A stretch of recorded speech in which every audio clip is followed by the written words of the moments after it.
जय हिंद बच्चों, सीखो प्लस क्लासेस के सीरीज में आपका स्वागत है। आज हम बात करेंगे वर्ग 9 के सब्जेक्ट का नाम है रसायन, अध्याय 1 और टॉपिक है हमारे आसपास के पदार्थ। इससे पहले हमने सेट 1 में 25 प्रश्नों का संकलन किया, आप उसको देखे होंगे। अच्छा लगा हो तो ये सेट नंबर 2 है जिसमें भी 25 प्रश्नों का संकलन है। ठीक है, इसको आपको पढ़ना है, समझना है और खासकर अगले एग्जाम की तैयारी में ये आपको मदद करेगा।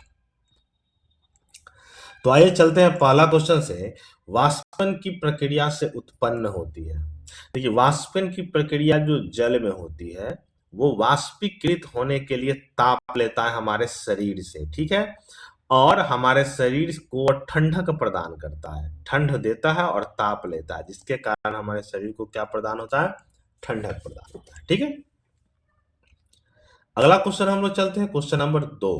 कह रहा है कि वह ताप जिस पर ठोस द्रव में परिवर्तित होता है क्या कहलाता है? तो देखिए, क्वेश्चन नंबर 2 में जो ठोस द्रव में परिवर्तित होता है, जैसे हम मोम को अगर ले ले, उसको अगर हम ताप देते हैं तो लिक्विड में परिवर्तित होता है, उसको हम क्या बोलते हैं? द्रवणांक बोलते हैं। ठीक है, चलिए क्वेश्चन नंबर 3। किस अवस्था में अणुओं की ऊर्जा सबसे अधिक होती है? तो देखिए, सबसे कम ठोस, उसके बाद द्रव और सबसे ज्यादा गैस में होती है। सबसे ज्यादा किस में होती है? आपका गैस में होती है। ठीक है, क्वेश्चन नंबर 4। निम्नलिखित में द्रव में कौन अनिश्चित है? देखिए, द्रव में क्या होता है? आकार और अनिश्चित होता है, लेकिन आयतन निश्चित होता है। तो ऑप्शन क्या हो जाएगा आपका? ऑप्शन आपका बी हो जाएगा। ठीक है, चलिए क्वेश्चन नंबर 5। बर्फ का एक टुकड़ा जल के सतह पर तैरता रहता है क्योंकि? तो यह जल से भारी होता है? नहीं। बर्फ और जल घनत्व तो समान होता है? नहीं।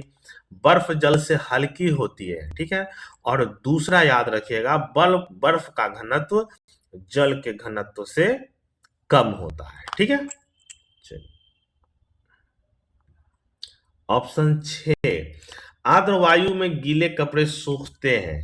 आर्द्र वायु में गीला कपड़ा देरी से सूखता है क्योंकि आर्द्र वायु में वातावरण में नमी होती है, जिसके कारण कपड़ा देरी से सूखता है। ठीक है, ऑप्शन क्या हो जाएगा? ए हो जाएगा। Question number 7। हवादार जगहों पर द्रव के वाष्पन का वेग।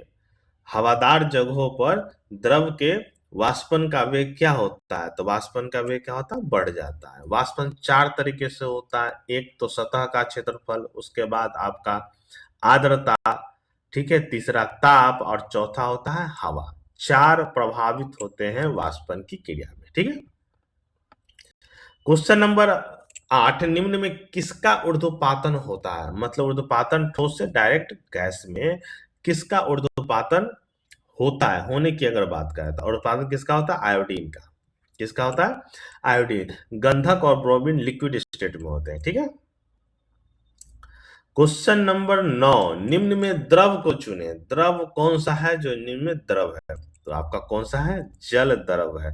वाष्प गैस है, बर्फ ठोस है और हवा भी आपका गैस बनता है। ठीक है, क्वेश्चन नंबर 10। हमारे आसपास उपस्थित पदार्थ कितनी अवस्थाओं में होती है? देखिए, हमारे आसपास सामान्य रूप से 3 अवस्था में होती है। कौन? ठोस, द्रव और गैस होता है। ठीक है, चलिए अगला क्वेश्चन चलते हैं, क्वेश्चन नंबर 11। शुष्क बर्फ क्या है? तो देखिए, शुष्क बर्फ मतलब सूखा बर्फ, उसको हम क्या बोलते हैं? ठोस कार्बन डाइऑक्साइड। क्या बोलते हैं? ठोस कार्बन डाइऑक्साइड बोलते हैं। ठीक है, क्वेश्चन नंबर 12। किसी पदार्थ की इकाई आयतन का द्रव्यमान को क्या कहते हैं?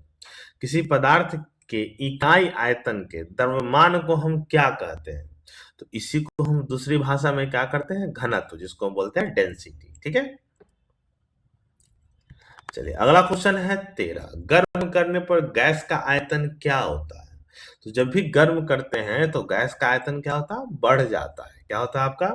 बढ़ जाता है। ठीक है,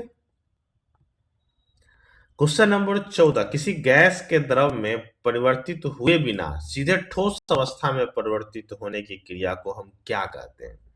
जैसे उदाहरण का हम लेते हैं, कपूर को गर्म करने पर डायरेक्ट किस में परिवर्तित होता है? गैस में परिवर्तित होता है। ठीक है, तो उसको हम क्या बोलते हैं? ऊर्ध्वपातन। क्या बोलते हैं? ऊर्ध्वपातन। ठीक है,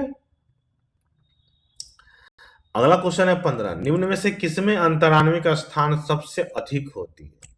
तो जो ढीला ढीला होगा उसी में अंतराण्विक स्थान सबसे अधिक होगा, तो किसमें होगा आपका? हवा में होगा। किसमें? हवा में होगा। ठीक है, और सबसे कम ठोस में होता है। जिस ताप क्रम पर द्रव के वाष्प का दाब वायुमंडलीय दाब के बराबर होता है, उस द्रव को हम क्या बोलते हैं? तो उसको हम क्या बोलते हैं? क्वथनांक। इसको हम अंग्रेजी में बोलते हैं बॉइलिंग। ठीक है, बॉइलिंग पॉइंट। ठीक है, अगला question, question number 17। 17 number question कह रहा है कि वायु क्या है? एक तरह से तो मिश्रण है। वायु क्या है आपका? गैस है। क्या है आपका? गैस। ठीक है, अगला क्वेश्चन है आपका 18। दूध क्या है? ये सब पूछा हुआ क्वेश्चन है, इजी है लेकिन पूछा हुआ है। दूध क्या है आपका? एक तरह का द्रव है। ठीक है, चलिए अगला क्वेश्चन है स्पंज क्या है? स्पंज समझते हैं, जिसको हम पोंछते हैं, जिसमें बहुत हल्की होती है, वो क्या है? वो एक प्रकार का क्या है आपका? ठोस है। ठीक है, क्वेश्चन नंबर आपका 20। 20 क्वेश्चन पूछ रहा है गैस के कणों के बीच आकर्षण बल होता है। गैस के बीच आकर्षण बल सबसे कम होता है, सबसे ज्यादा ठोस में, फिर द्रव में, फिर गैस में होता है। ठीक है, चलिए अगला क्वेश्चन है क्वेश्चन नंबर 21। तापमान बढ़ाने पर कोई ठोस पदार्थ क्या होता है? तो देखिए, तापमान बढ़ाने पर द्रव में परिवर्तित हो सकता है, जैसे मोम। बिना द्रव में पड़े सीधे गैस में परिवर्तित होता है, जैसे कपूर। अपरिवर्तित रहता है, जैसे हम ईंट को गर्म करेंगे तो कुछ में परिवर्तित नहीं होगा। मतलब ऑप्शन ए बी सी तीनों सही है, तो सही ऑप्शन क्या हो जाएगा आपका? डी हो जाएगा। ठीक है, अगला क्वेश्चन है दाब के प्रभाव से पदार्थ का आयतन कम होने की क्रिया को क्या कहते हैं? तो देखिए, दाब के प्रभाव से पदार्थ के कम होने की क्रिया को हम क्या बोलते हैं? संपीड़ितता। और सबसे ज्यादा किसमें होता है? गैस में होता है, उसके बाद द्रव में, उसके बाद ठोस में। ठीक है, अगला क्वेश्चन है धातु की बाल्टी क्या है? धातु जो मेटल होता है उसको हम क्या बोल सकते हैं? उसको हम ठोस बोल सकते हैं। ठीक है, जिसको हम घर में प्रयोग करते हैं। अगला क्वेश्चन है कि गैसों की संपीड़ितता कैसी होती है? तो सबसे ज्यादा संपीड़ितता गैस में ही होती है, उसके बाद ठोस में, द्रव में, और उसके बाद गैस में, तो सबसे अधिक होती है। ठीक है, अगला क्वेश्चन आपका है कि निम्न में कौन पदार्थ की सामान्य अवस्था नहीं है? तो देखिए, पदार्थ की समान अवस्था आपका ठोस है, द्रव है, गैस भी है। ठीक है, उसमें भी परिवर्तित होता है। ये प्लाज्मा नहीं है आपका समान अवस्था। ठीक है, ये हाई टेम्परेचर पर वर्क करता है। तो ये आपका 25 क्वेश्चन था। इसको अच्छा लगा तो शेयर भी कीजिएगा, लाइक भी कीजिएगा, कमेंट्स भी कीजिएगा कि आपको आगे क्या चाहिए। आगे की वीडियो के लिए धन्यवाद।